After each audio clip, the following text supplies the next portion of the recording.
السلام علیکم ورحمۃ اللہ وبرکاتہ۔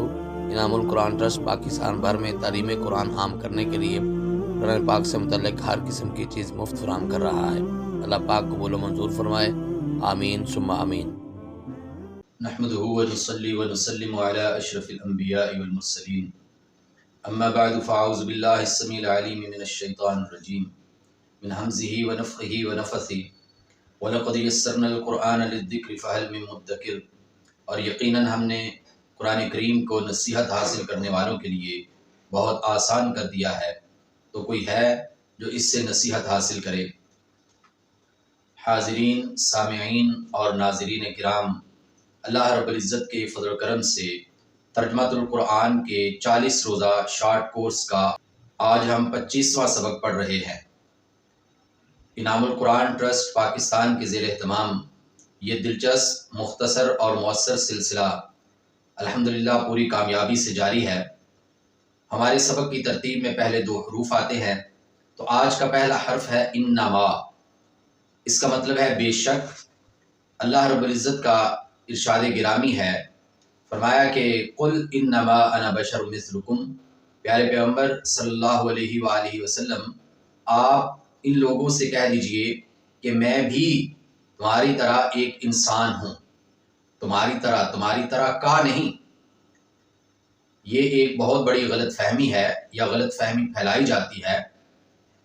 مقصد یہاں پہ یہ ہے کہ تمام انبیاء وہ انسان ہیں، انسانوں میں سے ہے، حضرت آدم علیہ السلام کی اولاد ہے۔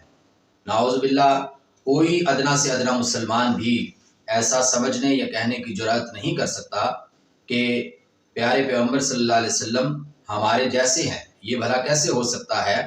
وہ تو اللہ کے محبوب ہے، ہم تو ان کے پاؤں کی خاک کے برابر بھی نہیں ہیں۔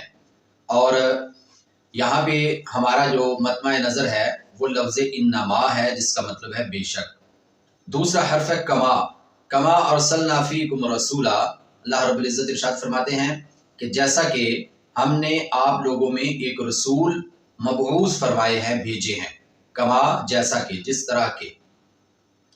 اور ہمارے سبق کا دوسرا حصہ ہے اردو الفاظ، اردو اسم، اور آج کا پہلا اسم ہے امت۔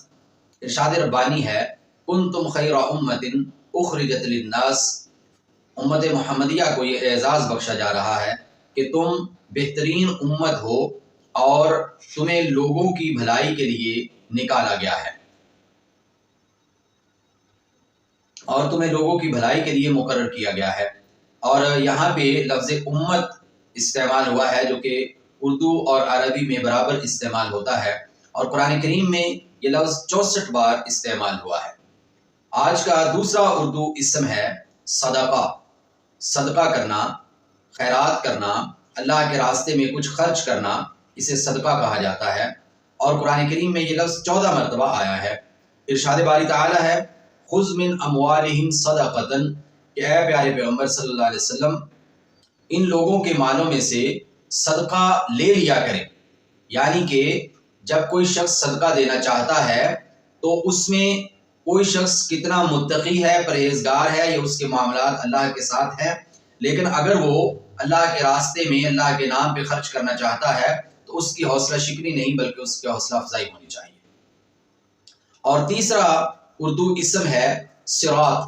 اللہ رب العزت ارشاد فرماتے اہدنا الصراط المستقیم۔ ہر نماز کے اندر ہم اللہ رب العزت سے یہ دعا کرتے ہیں کہ ہمیں صراط مستقیم کی ہدایت عطا فرما۔ تو یہاں پہ لفظ صراط، یہ اردو میں صراط مستقیم، پل صراط، یہ الفاظ استعمال ہوتے ہیں، اس کا مطلب ہے راستہ، اور یہ لفظ قرآن کریم میں 45 مرتبہ استعمال ہوا ہے۔ چوتھا اردو اسم ہے اصلاح کرنا، درستی کرنا۔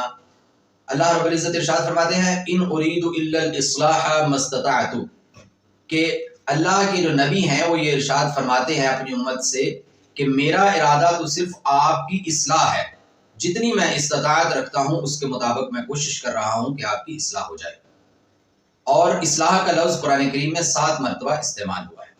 آج کا ہمارا 5واں اور آخری اردو اسم ہے ضلال یا ضلالت، اور اس کا مطلب ہے گمراہی، اور یہ لفظ قرآن کریم میں 41 مرتبہ آیا ہے۔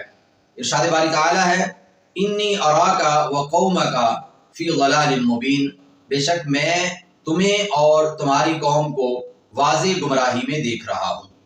ضلال کا مطلب ہے گمراہی۔ اور ہمارے سبق کا تیسرا حصہ ہے عربی اسماء، اور پہلا عربی اسم ہے ابتغاء۔ ابتغاء کا مطلب ہے چاہنا، تلاش کرنا۔ قرآن کریم میں یہ لفظ 14 مرتبہ استعمال ہوا ہے، ابتغاء وجہ اللہ، کہ اللہ کی رضا کی تلاش میں ہم کوشش کر رہے ہیں۔ یا یہ کئی جگہ پہ اس طرح استعمال ہوا کہ جس شخص نے کوئی نیکی کی، کوئی اچھا کام کیا اللہ کی رضا کو تلاش کرنے کے لیے، اور پھر اس کا آگے اجر بیان کیا گیا ہے۔ اور دوسرا عربی اسم ہے بئسا یا بئس ما، جس کا مطلب ہے برا، اور قرآن کریم میں یہ اسم 29 مرتبہ آیا ہے۔ اللہ رب العزت ارشاد فرماتے ہیں لبئس ما کانوا یفعلون، بہت برا ہے جو وہ کام کر رہے ہیں۔ کفار کا اور اللہ کے نافرمانوں کا تذکرہ کرتے ہوئے اللہ رب العزت نے یہ لفظ قرآن کریم میں 29 مرتبہ استعمال کیا ہے۔ اور تیسرا عربی اسم ہے ابنا، جو کہ ابن کی جمع ہے، جس کا مطلب ہے بیٹے یا جس کا مطلب ہے اولاد، اور قرآن کریم میں یہ لفظ 63 مرتبہ استعمال ہوا ہے۔ ارشاد ربانی ہے قل ان کان آباؤکم وابناؤکم وازواجکم وعشیرتکم۔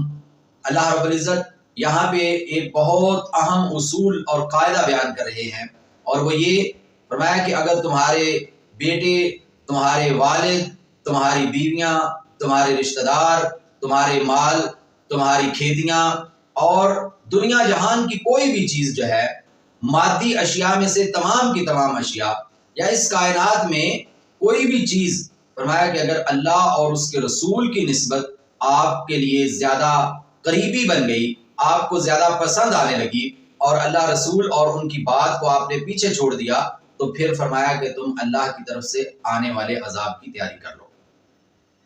سامعین کرام، آج کا چوتھا عربی اسم ہے اذن۔ اذن کا مطلب ہے اجازت۔ قرآن کریم میں یہ لفظ 39 مرتبہ استعمال ہوا ہے۔ اللہ رب العزت ارشاد فرماتے ہیں الا باذن اللہ، سوائے اللہ کی اجازت کے۔ بہت سے جگہوں پہ اللہ رب العزت نے مختلف معاملات میں یہ جملے کا یہ حصہ ارشاد فرمایا کہ کوئی بھی کام دنیا میں نہیں ہو سکتا مگر اللہ کی اجازت سے، یا اللہ کی اجازت کے سوا کوئی ایک پتہ بھی اپنی جگہ سے نہیں ہل سکتا ہے، کچھ بھی کسی کو نفع یا نقصان نہیں پہنچایا جا سکتا ہے۔ اور اسی طرح قیامت والے دن شفاعت کا تذکرہ کرتے ہوئے بھی یہ ارشاد فرمایا کہ اللہ رب العزت کی اجازت کے سوا کسی کی سفارش نہیں کی جا سکے گی۔ اذن کا مطلب اجازت ہے۔ اور آج کا ہمارا پانچواں اور آخری عربی اسم ہے مسرف۔ مسرف کا مطلب ہے اسراف کرنے والا، فضول خرچی کرنے والا، اور قرآن کریم میں یہ اسم 12 مرتبہ استعمال ہوا ہے۔ ان اللہ لا یہدی من هو مسرف کذاب، بے شک اللہ رب العزت اس کو کبھی بھی ہدایت نہیں دیتے کہ جو زیادتی کرنے والا ہے، حد سے بڑھ جانے والا ہے اور جھوٹ بولنے والا ہے۔